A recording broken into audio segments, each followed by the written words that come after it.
Bismillahirrahmanirrahim. Assalamualaikum warahmatullahi wabarakatuh. Baik, kita lanjutkan pertemuan kita di mata kuliah jaringan komputer ini.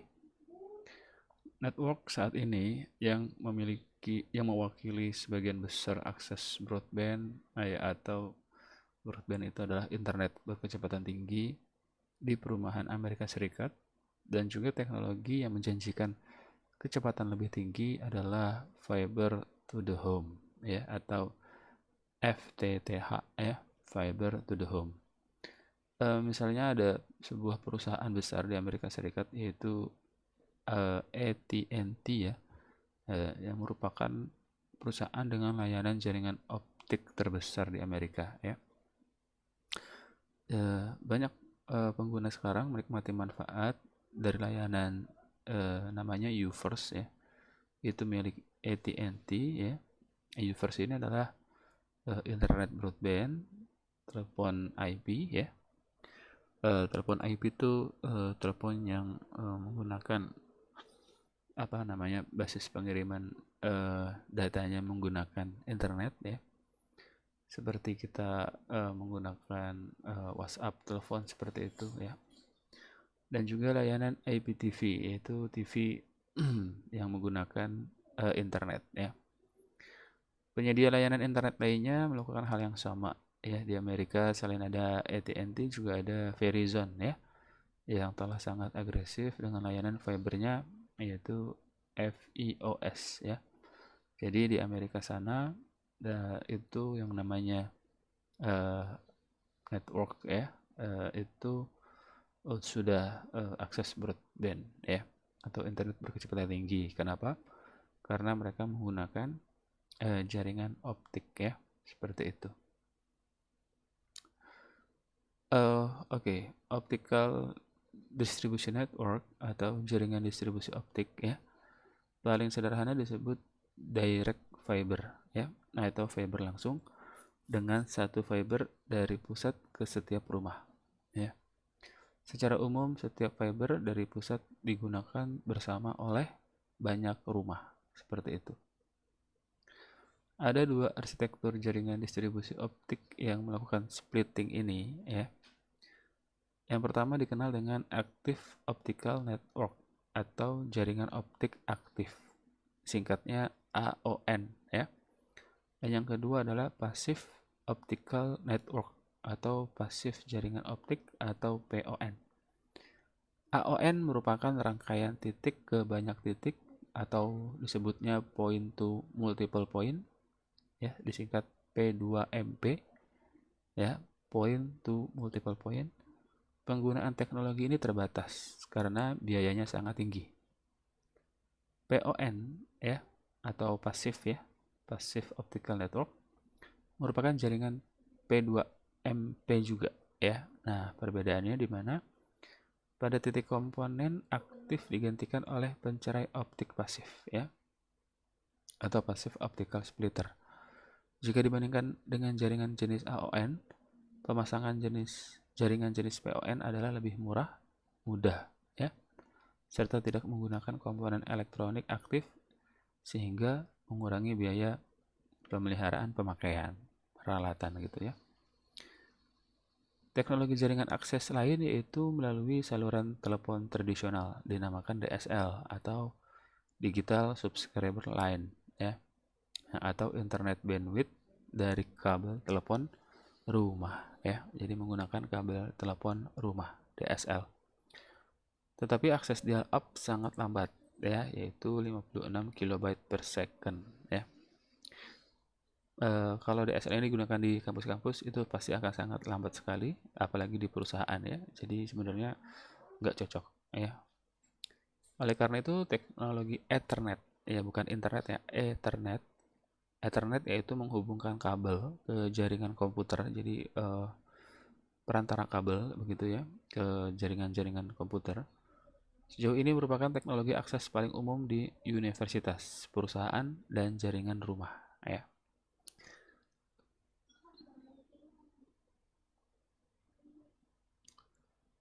Pengguna internet menggunakan kabel tembaga twisted pair, ya, untuk terhubung ke switch Ethernet ya. Jadi nama kabel penghubungnya adalah twisted pair.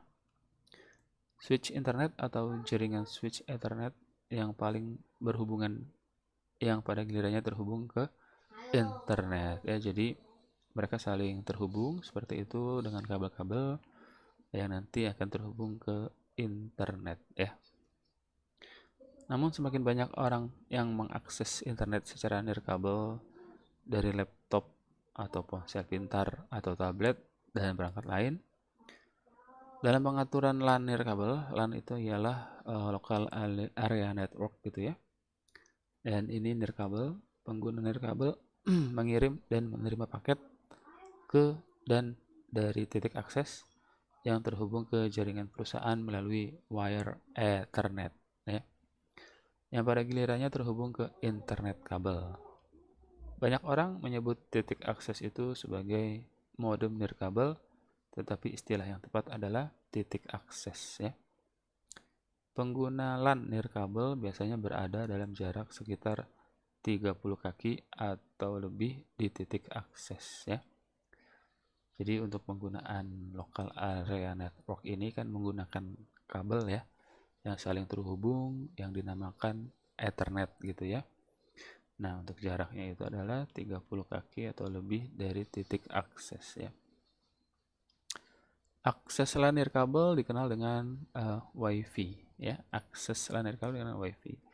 Sekarang hampir di mana-mana, universitas, kantor bisnis, kafe, bandara, bahkan di pesawat terbang menggunakan Wi-Fi ya. Semakin banyak perangkat seperti iPhone dan perangkat Android yang digunakan untuk mengirim email dan browsing web, mengunduh musik ya saat perjalanan. Ya, perangkat ini menggunakan infrastruktur nirkabel yang sama untuk telepon seluler, yaitu mengirim dan menerima paket ke pangkalan. Stasiun yang dioperasikan oleh penyedia jaringan seluler tidak seperti Wi-Fi, pengguna hanya perlu berada dalam jarak ya beberapa mil dibandingkan dengan beberapa kaki dari stasiun pangkalan ya. Jadi kalau untuk penggunaan Wi-Fi itu dia lebih jauh lagi ya. Jadi Wi-Fi ini adalah pola kerjanya sama ya seperti Ethernet begitu ya teman. Bedanya kalau Ethernet kan menghubungkan jaringan komputer dengan kabel ya. Nah, kalau Wi-Fi nirkabel tidak menggunakan kabel ya. Dan jarak Wi-Fi bisa lebih jauh dibandingkan yang Ethernet tadi, seperti itu ya. Baik. Kemudian pesan yang dikirim dari satu host ke host lain ya, itu harus dipecah menjadi beberapa paket ya. Paket ini terdiri dari beberapa bit. Nah, bit menjadi sinyal yang mewakili 1 atau 0 ya. Jadi yang dikirim itu adalah bit ya. Nah, bit itu nanti menjadi sinyal ya. Bit-bit tersebut ditransmisikan. Nah, itu kan tadi bitnya menjadi sinyal. Kemudian bit itu ditransmisikan. Transmisi ini adalah diubahnya sinyal menjadi gelombang. Nah, itu dia ya. Jadi nanti sinyal yang tadi ya paket itu diubah menjadi gelombang supaya bisa melintasi media satu persatu perjalanan dari satu end system ya. Kita sudah bahas ini di pertemuan pertama. End system adalah perangkat ya, perangkat yang terhubung dengan host seperti komputer, PC gitu ya, handphone, laptop. Nah, itu end system ya. Jadi dikirim ke end system melalui serangkaian link dan router ke end system lainnya ya. End system sumber pertama, jadi kan dari end system ke end system gitu ya. End system sumber pertama mentransmisikan bit ya, yaitu mengubah sinyal menjadi gelombang, dan segera setelah itu router pertama dalam rangkaian menerima bit. Nah ya, Jadi ada yang mengirim, ada yang menerima. Router pertama kemudian mentransmisikan bit tersebut, dan tidak lama kemudian router kedua menerima bit tersebut, dan begitu seterusnya hingga bit tersebut akhirnya mencapai host tujuan, ya. Jadi rangkaiannya ternyata nggak sederhana, ya. Kalau kita menggunakan internet kan kayaknya sederhana aja gitu, tapi ternyata pengiriman paketnya, ya, itu dari satu host ke host tujuan ternyata melewati serangkaian itu, ya, link dan router, ya, dari end system 1 ke end system berikutnya, ya. Oleh karena itu, bit ketika melakukan perjalanan dari sumber ke tujuan melewati serangkaian pasangan transmitter receiver, ya, itu ya, transmitter receiver mengubah gelombang. Jadi kalau transmitter tadi mengubah sinyal menjadi gelombang, receiver mengubah gelombang menjadi sinyal, gitu ya. Jadi dikembalikan lagi ke fungsi semulanya, yaitu menjadi sinyal kembali supaya bisa dibaca oleh host tujuannya, ya, karena kan harus menjadi bit kan, menjadi bit. Nah, menjadi bit itu kan sinyal, seperti itu, ya. Nah, jadi melewati serangkaian pasangan transmitter receiver untuk setiap pasangan transmitter receiver bit diatur dengan menyebarkan gelombang magnetik listrik melintasi media fisik, ya. Jadi untuk bisa melewati media fisik ini seperti kabel itu diperlukan gelombang, ya. Nah, fungsinya itu di transmisi tadi atau transmitter, ya, mengubah sinyal menjadi gelombang. Baik.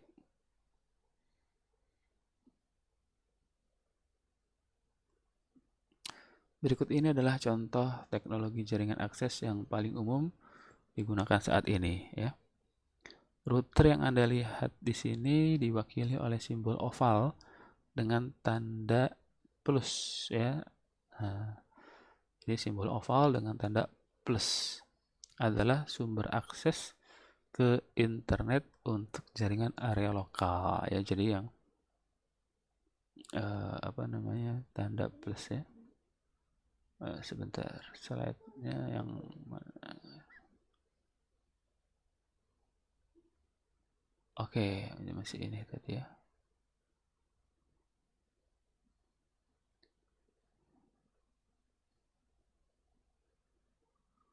Oke, slide-nya ini, ya.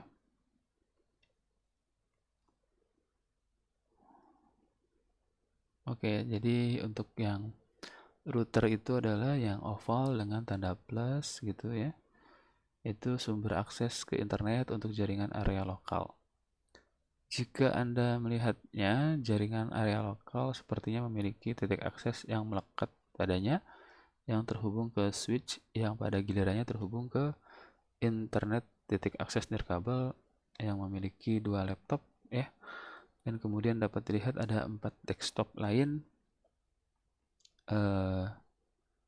terhubung, ya, langsung ke switch, dan ini semua ada di jaringan akses seperti rumah Anda atau universitas, dan router itu mewakili koneksi pertama ke internet, ya. Baik.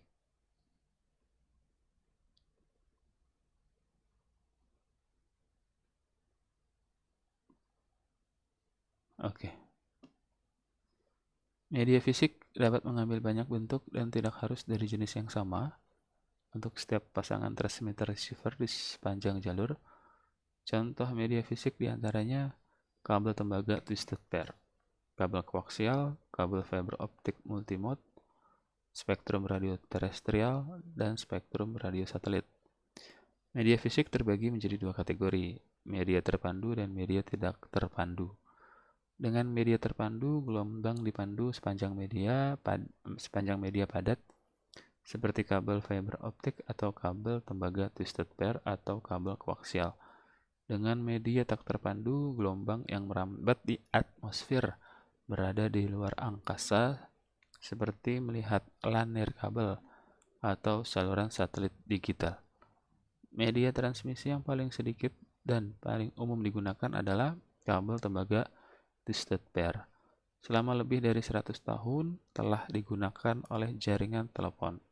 Bahkan lebih dari 99% koneksi kabel dari telepon ke switch telepon lokal menggunakan twisted pair copper wire.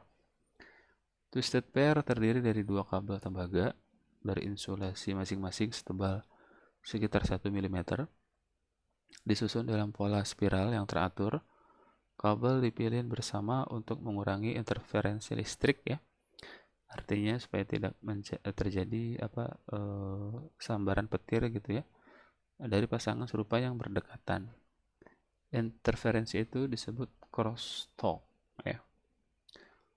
Unshielded twisted pair atau UTP ya. Unshielded twisted pair digunakan untuk jaringan komputer di dalam gedung yang dibenamkan di dalam tanah ya. Kecepatan data untuk LAN yang menggunakan twisted pair saat ini berkisar dari 10 mega ya hingga 10 GB. Kecepatan data yang dapat dicapai tergantung pada ketebalan kabel dan jarak antara pengirim dan penerima. Ketika teknologi fiber optik muncul pada tahun 1980, beberapa orang bahkan merasa bahwa teknologi fiber optik akan sepenuhnya menggantikan twisted pair. Namun, teknologi twisted pair modern jauh lebih murah daripada kabel fiber optik dan dapat mencapai kecepatan data 10 GB per detik untuk jarak hingga 100 meter. Pada akhirnya, twisted pair telah muncul sebagai solusi dominan untuk jaringan area lokal berkecepatan tinggi ya. Demikian ya perkuliah kita pada hari ini, semoga ada manfaatnya. Selanjutnya ialah silahkan mengerjakan quiz ya. Assalamualaikum warahmatullahi wabarakatuh.